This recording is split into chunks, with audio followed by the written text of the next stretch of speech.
अस्सलाम वालेकुम, उम्मीद है आप सब खैरियत से होंगे।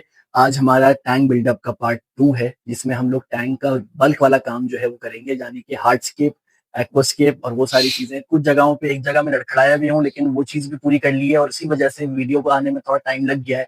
वरना प्लान ये था कि एक ही दिन में मैं शूट करके और 24 आवर्स में पार्ट 1 के बाद पार्ट 2 रिलीज़ कर दूँगा। लेकिन वो हो नहीं पाया, वो भी आपको सारी चीज़ें बताऊँगा, क्योंकि ये वीडियो मैं अभी इंट्रो बाद में शूट कर रहा हूँ। अभी आपको दिखाऊँगा कि वो जो प्रोसेस चला है हमारा 2-3 दिन का, वो इतना लंबा क्यों हो गया। और एंड में टैंक कैसा बन के निकला है वो भी आपको दिखाऊंगा। तो जल्दी से चलिए जरा दिखाते हैं आपको कि हमारा टैंक अब कैसा लग रहा है।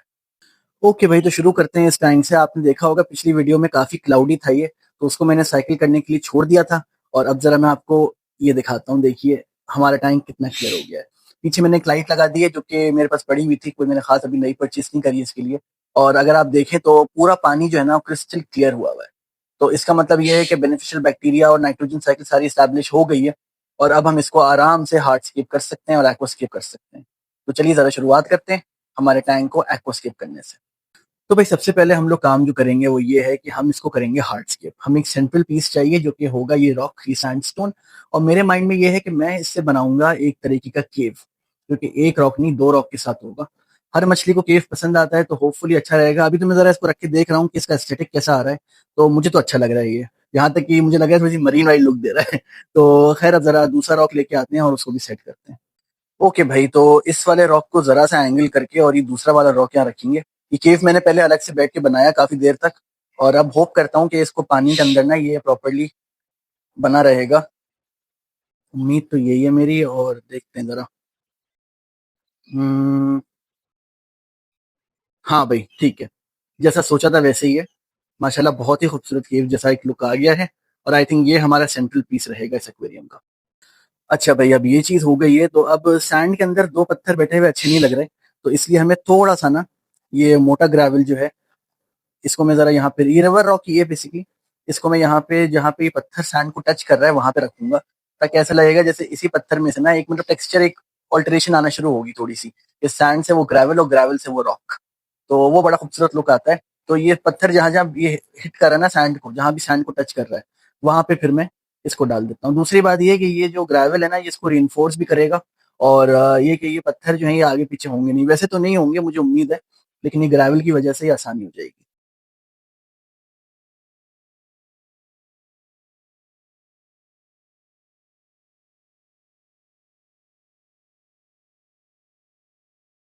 थोड़ा सा जरा इस पानी को ना साइफन आउट कर लेते हैं। उसकी वजह ये है कि अंदर जितना भी जमा हुआ है कचरा वो भी हट जाएगा। और ये ग्रेवल और सैंडस्टोन की वजह से अगर कोई कचरा इंट्रोड्यूस हुआ है तो वो भी हट जाएगा, और हमारा बैठे बैठे वाटर चेंज भी हो जाएगा एक तरीके से। और भाई इसकी वजह से मैं हुआ हूँ लेट ये वीडियो रिलीज करने में, क्योंकि मैंने सोचा नहीं था कि ये जो ड्रिफ्टवुड है ये मेरा सिंक नहीं करेगा। तो देखिए मैं यहाँ पे कोशिश कर रहा हूँ कि इसको मैं सिंक करा दूं, लेकिन ये बिल्कुल सिंक करने को तैयार नहीं है। तो इसका एक ही हल है कि अगर हमें ये एक हफ्ते से पहले पहले करना है तो हमें जरा इसको तैयार करना पड़ेगा। और ड्राई को तैयार करने का सबसे अच्छा तरीका वही है कि आप इसको उबाल दें।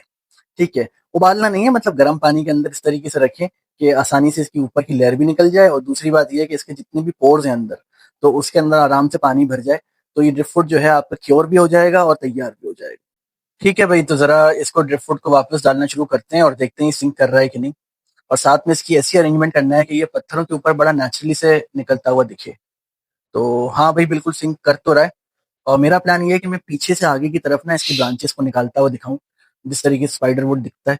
तो इन दोनों को हम इस तरीके से अरेंज करेंगे और एंगल करेंगे इस तरफ, बाहर की तरफ, क्योंकि उस तरफ तो दूसरा एक्वेरियम है, वहां तो कुछ दिखेगा नहीं, आगे की तरफ लेके आना भी अजीब लगेगा। तो जरा यहाँ की तरफ इसको, लेकिन हमें थोड़ा सा इसको एडजस्ट करना पड़ेगा। और भाई ड्रिफवुड हमारा अरेंज हो गया है, तब उसके बाद अगला काम जो है ना वो प्लांट्स का है, और ये है मेन एक्वास्केपिंग। तो भाई पहला प्लांट जो मैं डाल रहा हूँ उसको कहते हैं इंडियन फर्न। और कोशिश मेरी ये रहेगी कि मैं बैकग्राउंड में प्लांट्स रखूं ताकि वो बैकग्राउंड में ग्रो करें, तो आगे का साइड जो है वो थोड़ा खाली की तरफ रहे। तो आई थिंक इंडियन फर्न को हम यहाँ प्लांट करते हैं, क्योंकि स्ट्रेंथ भी मेरे पास कम है, पहली बात तो ये। दूसरी बात, ये बड़ा एक खिलखिलाने वाला प्लांट है, उसको पीछे वहां रखना बड़ा अजीब होगा, और दूसरे साइड के ऊपर इसको हम रख देते हैं यहाँ पे। ठीक है, और ये बस एक बार सिंक कर जाए तो बात है गुड। ये दूसरा स्टेम है, ये दो ही स्टेम है मेरे पास इंडियन फर्न के, बाकी सारे जो इंडियन फर्न के स्टेम्स थे ये भी दो रह गए थे, वरना Indian fern is not something I use. तो देखते हैं कैसा लगता है ये। और इंडियन फर्न के बाद मेरा all time favourite plant, cabomba plant. सही है, ये मेरे हर एक्वेरियम में आपको कहीं न कहीं मिल जाएगा। तो इसको भी ज़रा प्लांट करना शुरू करते हैं। और ये मेरे पास स्टेम्स भी ज़्यादा हैं और ये आसानी से जो है ना ये ग्रो बहुत जल्दी करता है। तो इसकी भी कोशिश यही रहेगी कि इसको ज़्यादा से ज़्यादा पीछे की तरफ प्लांट करूँ, क्योंकि एक बार जब ये ग्रो करता है ना और थिक होना शुरू करता है, तो इसके थ्रू मछलियाँ भी बड़ी आसानी से स्विम कर लेती हैं। ये मछलियों को डैमेज भी नहीं करता, जो कि गप्पी ग्रास बाय द वे करता है, गप्पी ग्रास और हॉर्नवुड।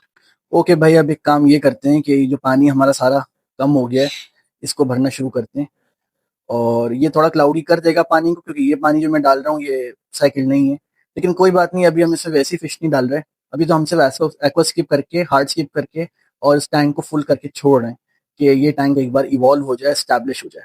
और ये वो कंट्रोवर्शियल काम है जिस पे सबसे ज्यादा कमेंट्स आते हैं, मनी प्लांट को पानी के अंदर ग्रो करना।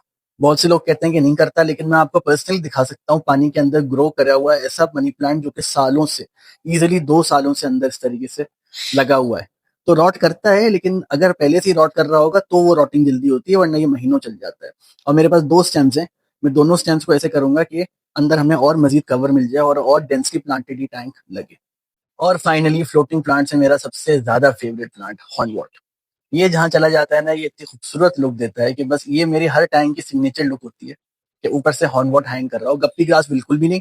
ठीक है, गप्पी ग्रास जो है वो अपने ब्रीडिंग वाले काम के लिए है सिर्फ। बाकी ये जो है ये बहुत अच्छी लुक देता है। और आई थिंक हमारा टैंक जो है कंप्लीट हो चुका है, because we don't need anything else.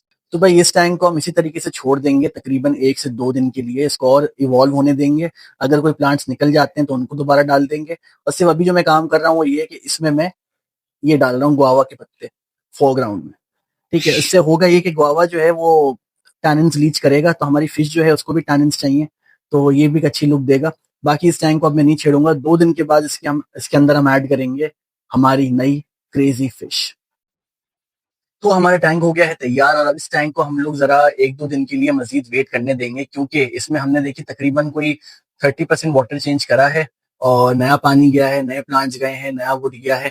और ऐसा वुड जो कि मैंने खुद ही तैयार करा है। तो अभी जरा सारी चीजें जो है ना वो जरा अभी टेस्टिंग फेज में छोड़ देते हैं इसको, तकरीबन 24 to 48 आवर्स के लिए। ठीक है, उसके बाद जो है उसमें फिश ऐड करेंगे, और फिश हमारी अभी जहाँ है क्वारंटीन में वहाँ बहुत खुश है। जब उसको ऐड करेंगे तो देखते हैं कि उसमें क्या लुक आती है। और मैं बड़ा एक्साइटेड हूँ, क्योंकि मैं पहली बार इस फिश को रख रहा हूँ।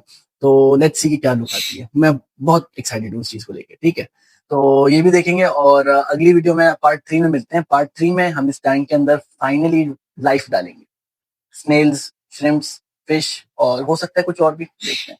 ठीक है, अपना ख्याल रखिए और मुझे बताइए कि आपको ये बिल्डअप अभी तक कैसा लगा है। Bye bye.